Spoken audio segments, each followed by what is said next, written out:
Sirotons le houblon, le podcast qui fait glou-glou dans tes oreilles.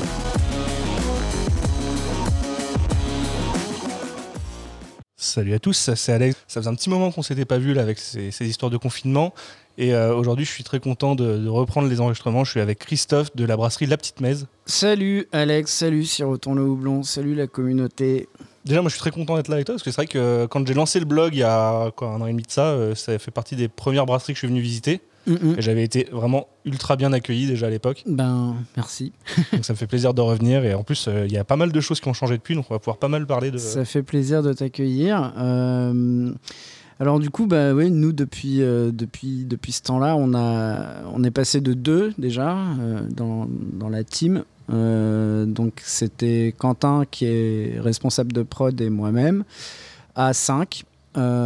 Puisque entre-temps, on a ouvert donc notre taproom et donc on a accueilli dans l'équipe un barman, une manageuse et Minou aussi en production. Donc on est maintenant 5 dans l'équipe. Voilà. Donc ça, c'est le premier truc qui a réellement changé depuis la dernière fois que tu es passé, et la création évidemment de l'espace de dégustation et de vente emportée, quoi.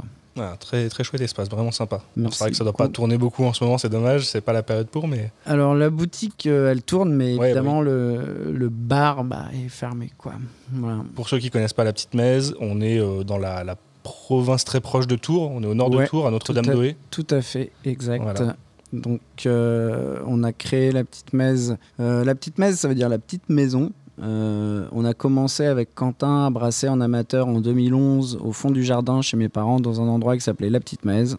Et donc on a gardé ce nom en tant que brasseur pro parce qu'on, étant passé par la case Gypsy, voilà, on rentrait dans les bars avec des trucs, on nous disait ah bah tiens, voilà La Petite Mèze. Bon, donc on a gardé ça. Voilà. Du coup, la brasserie en elle-même, elle s'est créée, on va dire de manière professionnelle, quoi, en 2015-2016 ouais, par là. Alors exactement. On est passé très rapidement par un petit statut d'auto-entrepreneur entre octobre 2015 et février 2016. En février 2016, on a créé la boîte telle qu'elle est aujourd'hui, c'est-à-dire la SAS La Petite Mèze. Et on a commencé le gypsying directement et on est installé ici à Notre-Dame-d'Oé depuis février 2017 et les premiers brassins juin 2017. Donc ça fait pas encore... ça fera 4 ans en juin prochain qu'on brasse ici à Notre-Dame, quoi. Voilà. Okay. Donc, avant ça, ouais, tu m'as dit c'était, ça a commencé par du brassam, puis en gypsy. Ouais, exactement. Ouais. Donc, du coup, à la base, déjà, moi, une petite question, c'est qu'est-ce qui, toi, t'a fait découvrir la bière artisanale, à toi et Quentin, qu'est-ce qui vous a mis un peu le pied à l'étrier dans ce monde-là ? Alors, en 2011, c'était l'arrivée de Brewdog, la punk. C'était vraiment les prémices en tout cas pour le marché français, on va pouvoir goûter des trucs différents, on va avoir accès à des trucs différents. Nous, ça a d'abord été vraiment... Nous, on fait tout ça, c'est vraiment... notre slogan, c'est dire qu'on fait tout ça par amour de la bière, et c'est vraiment ça, en fait. C'est d'abord le produit. Les matières premières, on s'est intéressé à tout ce qui était théorie de la bière, théorie des... fonctionnalité, process, c'est venu un peu plus tard. Après, le démarrage, ça a été vraiment la passion du produit et de se dire on peut fabriquer peut-être nous-mêmes, et c'est ce qui s'est passé. En fait, tout a tout le temps été super naturel, et tout la progression vers la professionnalisation, elle s'est faite vraiment en pente douce. Voilà, on est tombé dedans petit à petit, très naturellement, jusqu'à avoir brassé 1600 hectos cette année, et 2 nouveaux fermenteurs de 50 hectos qui arrivent en janvier. Enfin voilà, quoi. Donc après, c'est la suite logique. Ouais, en fait, il n'y a pas vraiment eu un déclic net, ça s'est fait au fur et à mesure, la découverte de la craft, l'envie de brasser, et brasser en fil en aiguille, brasser des petits volumes en pro. Au départ, même, on pensait brasser sur une 5 hectos. Enfin voilà, donc et puis finalement, on s'est lancé direct sur des volumes un peu plus importants, quoi. D'accord. Donc là, on est dans un local, donc, comme on l'a dit, qui a débuté, on va dire, son activité en 2017. Avant ça, c'était de la production en gypsy. Ouais. Actuellement, dans la gamme, il y a une gamme permanente, on va en reparler un peu après. Il y a aussi pas mal d'éphémères, et toutes ces éphémères, c'est beaucoup de collabs. C'est le fait de bosser au début en gypsy qui vous a quand même donné cette envie de continuer à Ouais, et puis c'est une passion vraiment de partager des trucs, quoi. Alors une collab, c'est une recette, mais c'est surtout une fête avec des gens dont on est proche et qu'on aime bien et dont on apprécie le travail ou dont on a envie de découvrir un peu plus le travail, avec lesquels on a envie d'échanger. Et puis c'est surtout une occasion de boire des coups et de bien manger et de sortir un truc cool, de faire travailler des illustrateurs cool. Enfin, voilà, ça, quoi. Ouais, ça c'est un petit peu un truc que moi j'avais ressorti de la première fois où on s'était rencontrés. Il y a une sorte d'amour de la bière, du bien manger, du bien boire et du partage. La bière, c'est ça. C'est quelque chose qui pour nous est convivial et doit le rester. Je prends un petit exemple, tu vois, dans le tap, on a choisi d'avoir les becs, ce qu'on appelle en fronte publique, donc on sert à l'ancienne avec des colonnes de tirage parce qu'on aime ce partage et cette relation directe avec nos consommateurs et les gens en général, quoi. On est le wall de bec où on est de dos, c'est peu pour nous, quoi. Ça nous correspond pas bien. Et ben le reste, c'est un peu pareil, quoi. C'est du partage et puis de la convivialité, quoi. D'ailleurs, moi, j'avais partagé une story sur Instagram pour demander aux gens s'ils avaient des petites questions à vous poser. Ouais. Moi, j'ai remarqué surtout que j'avais beaucoup de personnes qui vous passaient le bonjour, donc vous êtes très appréciés, j'ai l'impression, par la communauté. Salut tout le monde. Et notamment Karim. Karim Dubois. Ouais. Et qui me demande d'où vient tout votre amour, bienveillance et positive attitude. Et c'est vrai que je trouve que ça représente assez bien l'état d'esprit de... Salut Karim. Alors, moi, je dirais que ça vient... c'est vraiment un ensemble. Je vais essayer de répondre réellement à la question, qui n'est pas évidente, parce que je pense que il y a plein de trucs qui sont sous-jacents de cet amour, de cette bienveillance. Déjà, c'est quelque chose que la communauté brassicole a eu envers nous lorsqu'on est arrivé dans le marché, entre guillemets, de la bière, dans le game. On a eu beaucoup d'aide et beaucoup de soutien de plein de brasseries qui nous ont aidés à nous lancer. Et donc, cette bienveillance-là, on l'a et on souhaite l'avoir aussi pour les nouveaux brasseurs, les nouvelles brasseries. Voilà, après, la sympathie et tout ça, je sais pas, c'est beaucoup l'alcool qui fait, Karim. Voilà.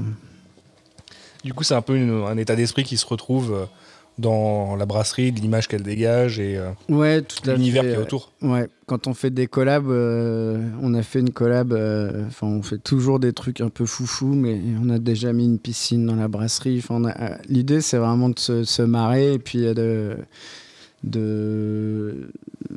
tout en faisant les choses bien, mais d'être sérieux sans se prendre au sérieux, quoi. C'est ça un peu. Ouais, d'ailleurs, c'est quelque chose que moi j'avais remarqué la première fois que j'étais venu, c'est que outre la gamme permanente, dans toutes les éphémères, donc même certaines qui sont depuis passées dans la gamme permanente, j'ai remarqué qu'il y a toujours une envie, en tout cas, de créer un style qui se démarque un peu, d'innover dans les ingrédients, les recettes, quelque chose qui est peut-être un petit peu, je vais pas dire loufoque, mais un peu décalé. Ouais, c'est cool que tu te dises ça, parce que c'est vrai qu'à la prod, on recherche à faire des trucs qui nous plaisent à nous. Bon, ça, c'est comme tous les brasseurs, mais on essaye d'avoir notre propre touche. C'est-à-dire que nous, on va aimer les produits qui sont plutôt dans l'équilibre d'une manière générale.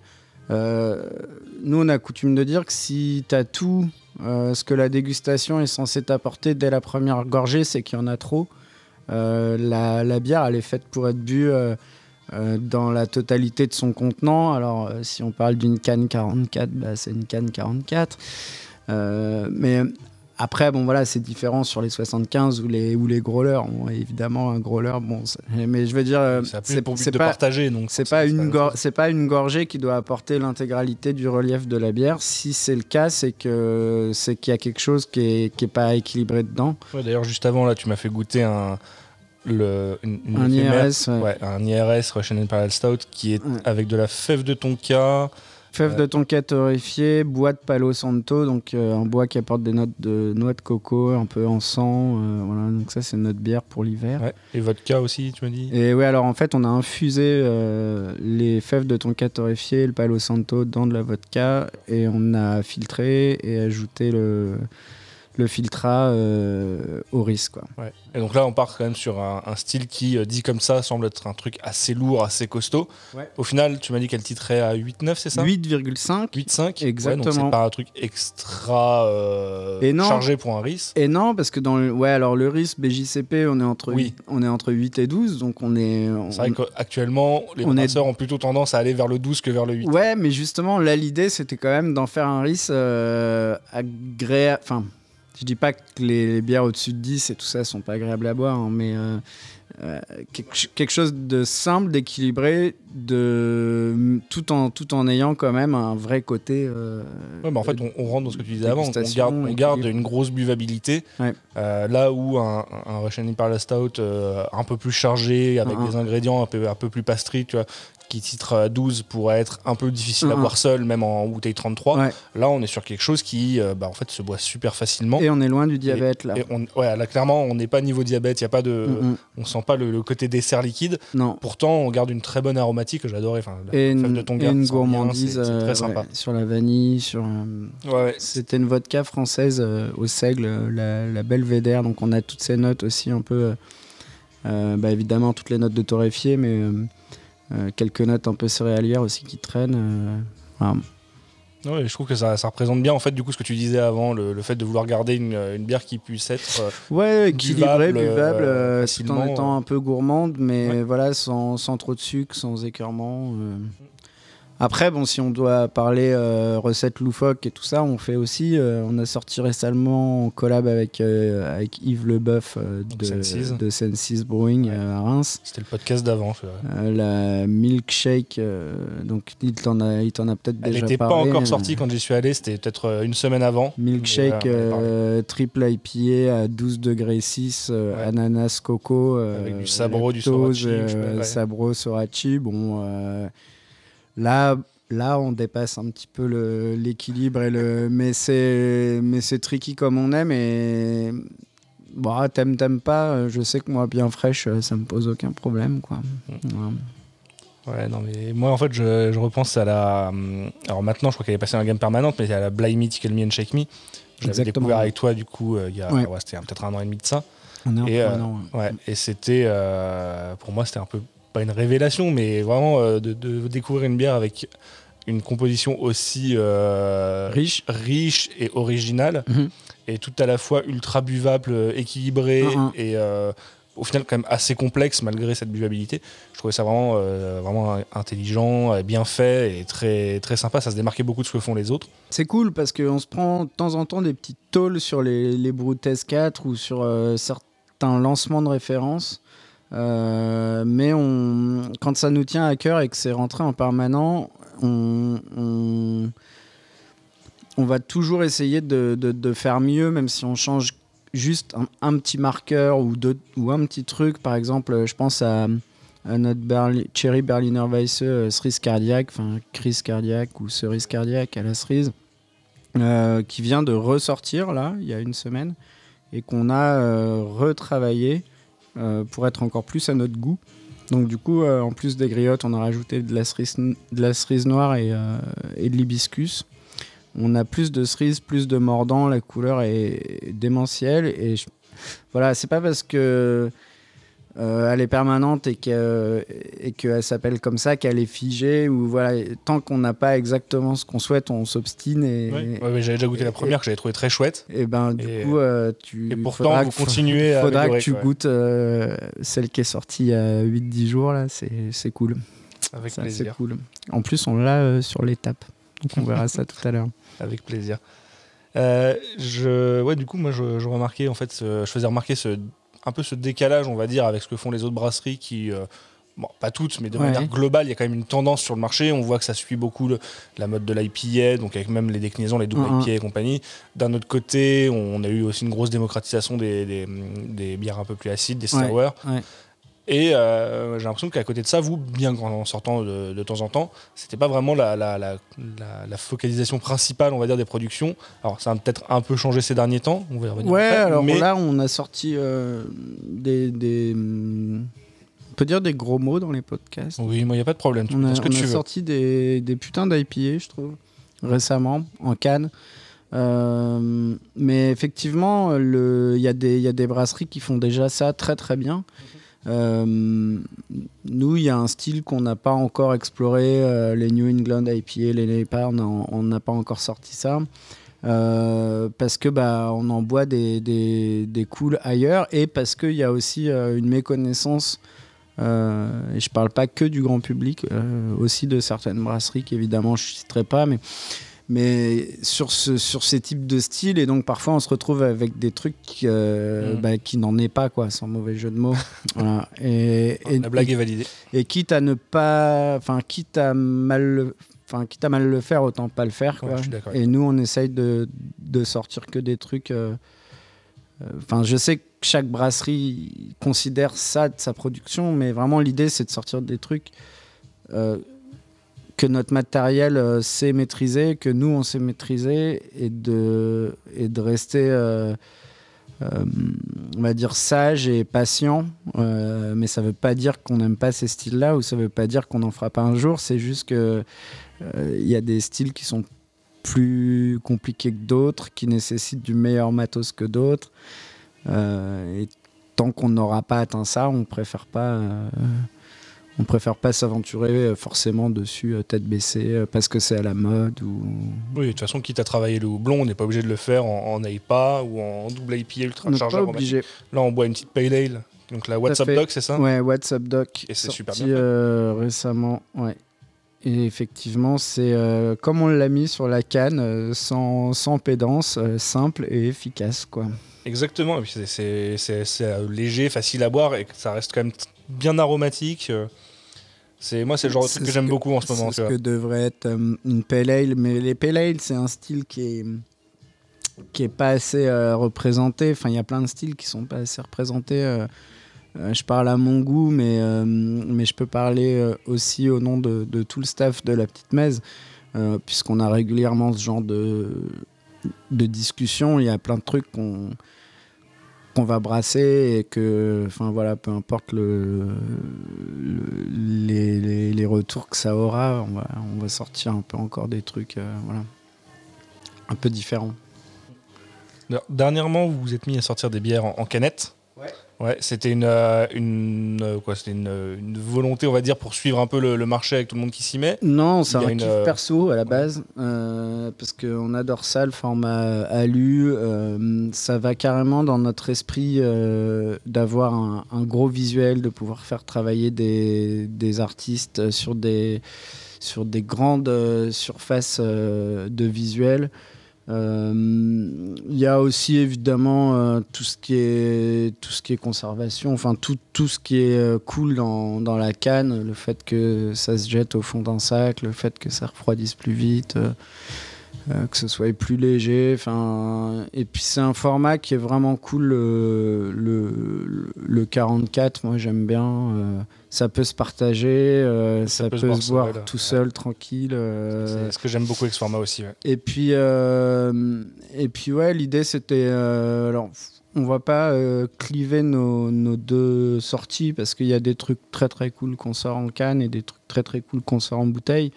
Mais en gros, dans l'idée de la canne, on va explorer des trucs encore plus fifou, et donc s'adresser à un public plus geek. Voilà. Oui, parce que de toute façon, la canne reste quand même, je pense, assez compliquée à vendre au grand public. C'est pas encore dans les mœurs, on va dire, de se dire que une canette peut contenir une bonne bière. Ouais, alors nous, au shop, on prend le temps d'expliquer ça à nos clients, donc c'est cool. Et beaucoup comprennent tout à fait le truc. Après, c'est vrai que chez nos revendeurs, il y en a plein qui hésitent à acheter de la canne parce que c'est compliqué d'expliquer au consommateur final, comme tu le dis, que ça contient. J'imagine que ça une dépend de ton bière. audience, ça dépend de. Voilà.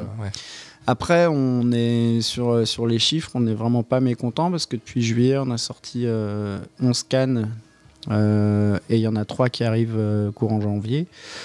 Je dis courant janvier, mais en fait, elles sont prêtes et elles sortent le 5, donc dans une semaine. Et ça, on a quand même réussi à écouler tous ces stocks-là en si peu de temps, quoi. Ouais. Il y a du public, mais c'est une tête que je connais. Ok. On peut faire une petite pause. On fait une petite pause, ouais. Vas-y. Tranquille. Et moi, je vais lancer mon petit jingle promotionnel pendant ce temps-là. Tranquille. Bienvenue sur Sirotons le Houblon, un podcast qui l'est vachement bien. Vous voulez aider ce podcast ? Lâchez un commentaire, mettez 5 étoiles et poussez-le vers la gloire. Merci. Un gros bisou des Troyens. Allez, on reprend du coup après un petit break parce qu'il faut quand même accueillir les gens qui viennent acheter leur les victuailles pour le nouvel an. Bien sûr. Bah oui. Parce qu'on enregistre le 31 du coup. Donc... Et oui, c'est le dernier jour de 2020. Ouais, en espérant que 2021 soit meilleur. Oula. Ouais. C'est pas forcément parti pour, je mais... Je vais pas spoiler, mais... Non, du côté rien, petite messe peut-être. Hein. Non, nous, ce sera bien. Ça sera bien. Du coup, on parlait des canettes. Ouais. Moi, pendant longtemps, j'ai eu l'impression en fait, que la petite messe était un petit peu en décalage avec les mods chez les beer geeks. Ouais.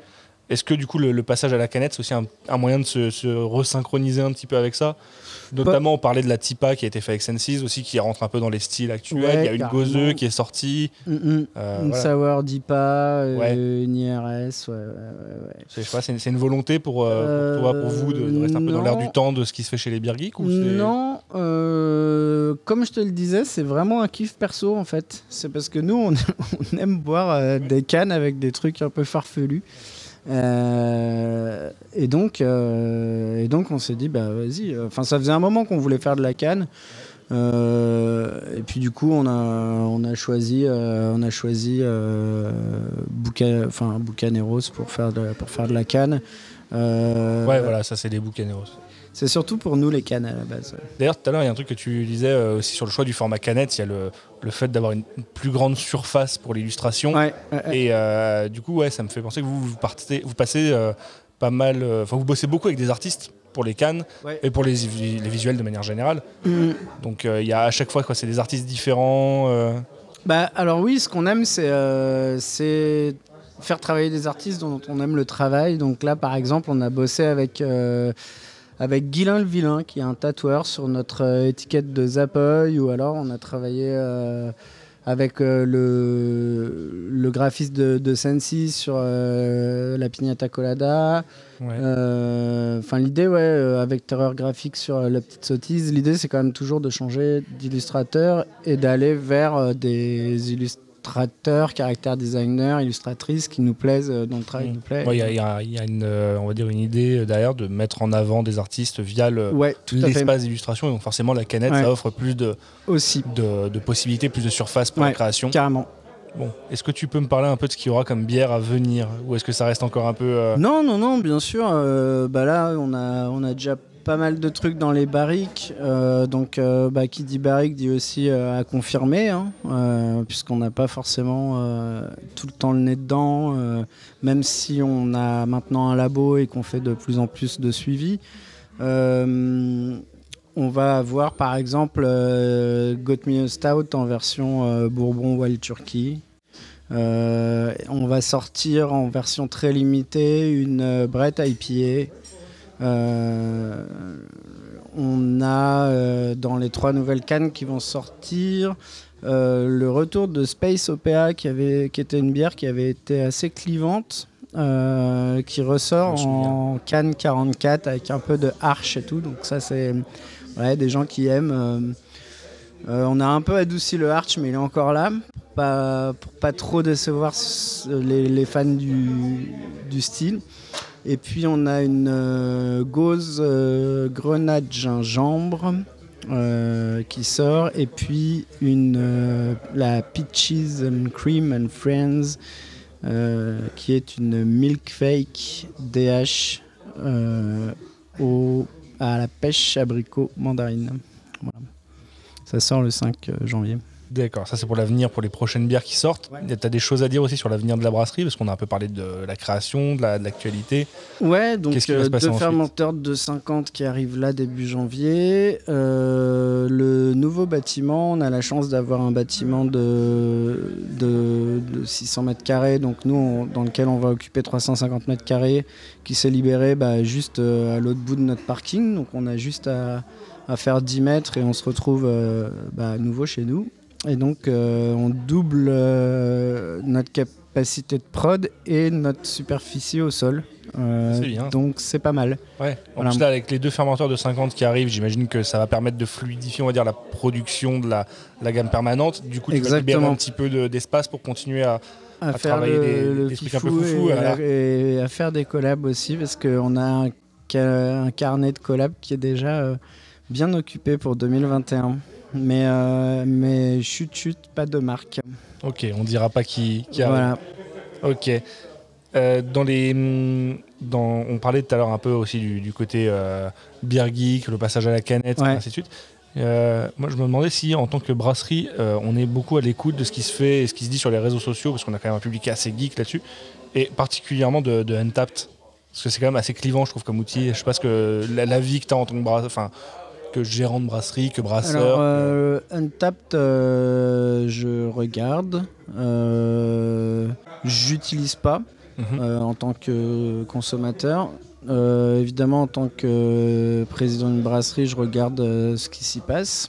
Que dire de plus sur Untappd, il y a un peu une tendance globale qui est de dire que si tu brasses pas une grosse IPA bien houblonnée ou un stout bien gourmand, tu dépasseras jamais ou quasiment jamais les 4. Okay. C'est vrai que c'est pas forcément les styles principaux qui sont faits par la brasserie. Donc, je pense que c'est pas faux, mais si on doit parler par exemple, puisque tu l'as eu aussi en interview de Simon de chez Ammonite, aujourd'hui les premiers Untappd, certes avec très peu de notes, mais il fait pas de grosses bières houblonnées. Non mais c'est sûr, après DRS, lui il surfe sur une grosse hype aussi, bien sur sûr, un style de niche qui touche un public de niche parce qu'il n'est pas très distribué. Tout à fait. Il n'a pas forcément la notation grand public derrière. Mais il n'a pas... voilà. On sort Simon qui vient de rentrer dans le top il y a 10 jours. Ouais. Derrière on a Prism, on a Popin, on a Piggy, on a des gros jus de houblon. Et après je crois que derrière c'est Aerofab si je dis pas de bêtises. Exactement. Qui pareil s'est bien démarqué avec des belles pale ale, des belles IPA bien aromatiques. Donc au Pierrot. Ouais, il y a... Oui, c'est vrai que les brasseries qui surfent sur les styles plus à la mode sont plutôt plus hautes dans les classements, mais c'est aussi des brasseries qui font des super cams. Donc, c'est pas forcément, on va dire, pour vous, un indicateur que vous allez chercher pour... pas du tout. Ouais, voilà. Non. Non, pas du tout. Nous, d'abord, le produit et ce qu'on a envie de boire, nous, quoi. Ouais. Voilà. Ouais, parce qu'on peut parler par exemple de la débauche. C'est vrai que la débauche, si on regarde sur Untappd, je pense qu'il doit être dans le 35e ou 40e français. Ouais. Pourtant, si on parle aux gens, ça reste une des brasseries françaises les plus cotées. Oui, après, c'est vrai. Il varie aussi énormément les styles. Et c'est ça qui pénalise sur Untappd, alors que derrière la réputation fait... Très très bien. Et la débauche, elle est un peu hors classement. C'est quand même la seule brasserie française qui a plus de 150 000 notes sur Untappd. Je pense pas qu'on puisse... la débauche, c'est encore autre chose. Et oui, en sortant autant de bières, c'est quand même... c'est vraiment très fort ce qu'ils font, quoi. Bien sûr. Si on doit parler un petit peu des bières qui ont été produites par la Petite Mèze, est-ce qu'il y en a une dont tu es particulièrement fier, une qui t'a le plus marqué? Ouais, récemment, moi je kiffe vraiment la version 2 de Bowowo Yippio, notre IPA East Coast, West Coast. Voilà. East Coast, West Coast. Ouais, Cryo Sabro. Middle Coast IPA. Ouais, c'est Cryo Sabro. Sabro, c'est un houblon qui est vraiment cool. La V2, l'amertume, elle est un peu plus fondue. C'est vraiment une cool bière. Je vais y goûter du coup, parce que moi, le Sabro, c'est quelque chose que j'arrive plus à boire maintenant. Je sais pas, Marrant. la première fois que j'ai bu une bière au sabot, j'ai adoré, je trouvais ça super chargé, aromatique, original. Et j'y arrive plus du tout maintenant. Et du coup, j'avais fait un sondage sur Untappd pour voir ça. C'est cool, tu vas pouvoir goûter la nôtre. Ouais, et du coup, j'ai remarqué qu'il y avait des gens qui étaient un peu comme moi anti-sabro, mais que de manière générale, c'est un houblon qui était quand même très apprécié. Mais, et pourtant, j'adore la coco, parce qu'on dit souvent que le sabro ressort de la coco. Ouais, un peu ananas, un peu piñata colada. Ouais, ça, en fait. Mais j'adore le Pina colada. Ouais, pina. Mais j'adore la coco, j'adore l'ananas, et j'adore par exemple le sorachi qui ressort aussi des arômes de coco. Ouais. Et le sabro, j'ai beaucoup J'aime de mal. moins. T'aimes moins, tu vois. Pourtant, il y en a dans Zapoy et j'adore Zapoy, notre île. Mais c'est peut-être pas ce qui ressort le plus aussi, le côté. Ouais, après, il y a le Palo Santo, la tonka torréfiée, donc oui, c'est ça. Mais du coup, j'y goûterai avec grand plaisir.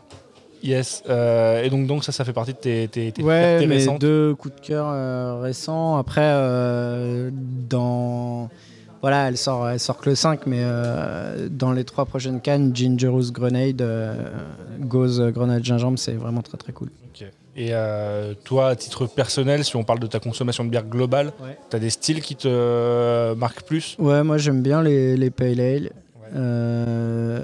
Après, j'aime bien aussi les gros jus.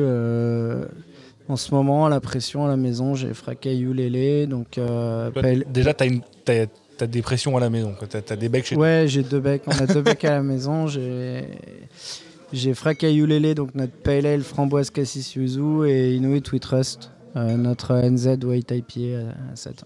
Ouais, au final, la buvabilité, elle garde quand même une part importante de ce que tu consommes et de ce que tu produis. Ouais, c'est vraiment un critère important dans... Carrément, et puis en tout cas pour la maison, il me faut des trucs dont je me lasse pas, quoi. Voilà. Okay. Pas écœurant, ni trop sucré, ni trop amer, ni trop, enfin voilà, un peu conventionnel, un peu passe-partout. Je dis pas que Fracayou et Inuit sont complètement comme ça, mais à force de boire que des trucs de ouf, il faut quand même un peu de... Ouais, bien sûr. Voilà. À la maison, on se différencie quand même un peu de... Voilà. Dans toutes les collabs qui ont été faites avec la Petite Mèze, avec Brasserie par la Petite Mèze, il y en a une dont tu es particulièrement fier ou qui t'a le plus marqué? Au final, c'est peut-être pas forcément une question de notoriété, mais peut-être aussi de... Il y en a deux que j'ai vraiment apprécié, en tout cas dont j'ai apprécié vraiment les résultats. C'est la collab avec La Goutte d'Or, Aposiopèse éthylique, qui était une blanche dont une partie du mou avait été barriquée en amont avec 2 souches de lacto et une souche de fausse brette. Ça, c'était vraiment super cool, on en a pu. Et puis la collab avec Denham, Méfions-nous des escargots barriqués, ça c'était aussi vraiment très cool. Mais d'une manière générale, on garde de super souvenirs de toutes les collabs. Que ce soit à l'aller ou au retour, quoi. C'est une brasserie avec qui tu rêverais de faire une collab? Même si c'est quelque chose d'ultra utopique ou je sais pas, mais... Pas forcément. Non, pas forcément. Et puis, en parler de une, ce serait pas assez, donc je préfère éluder la question gentiment. D'accord. Je peux comprendre. Ok, moi je pense que j'ai un peu fait le tour de tout ce que j'avais à te demander, mais je sais pas s'il y a des trucs que tu veux évoquer, que j'aurais oublié. Non, plaisir de mettre en avant. On a hâte que les bars puissent réouvrir et tout ça pour qu'on puisse tous faire la fête ensemble. Je remercie aussi pour ceux qui écouteront ce podcast, tous les gars qui nous ont renvoyé l'appareil. Suite à notre envoi de bière, on s'est fait un petit envoi de bière entre brasseries. Forcément, en podcast audio, on ne le voit pas, mais derrière nous, il y a un mural de bière et de canettes de toutes les brasseries. Ces retours. Donc en fait, ce qui s'est passé, c'est que vous avez envoyé des bières à vos amis brasseurs, et ils vous ont retourné des colis en échange, et du coup, là, on a... on a une cave, quoi. Oui, au début, je suis rentré, je me suis dit, mince, vous avez étendu l'activité en plus. Ouais, non, derrière, moi, il y a de la montagnarde, il y a du Popin, il y a du Piggy, il y a Bap, il y a du Denham, il y a de la Sirène, Philomène, Sulot, enfin, on va en oublier plein, mais il y a même il y a plein de trucs cool. Ouais, il y a des trucs vraiment sympas. Grand Paris, j'en passe, c'est des meilleurs, la Pleine Lune, au Pierrot, tout là-haut. Donc vous êtes on va faire des photos, là. Il y a la Nautil. On a pris des photos déjà avec Morgane et on va remercier tout le monde début janvier.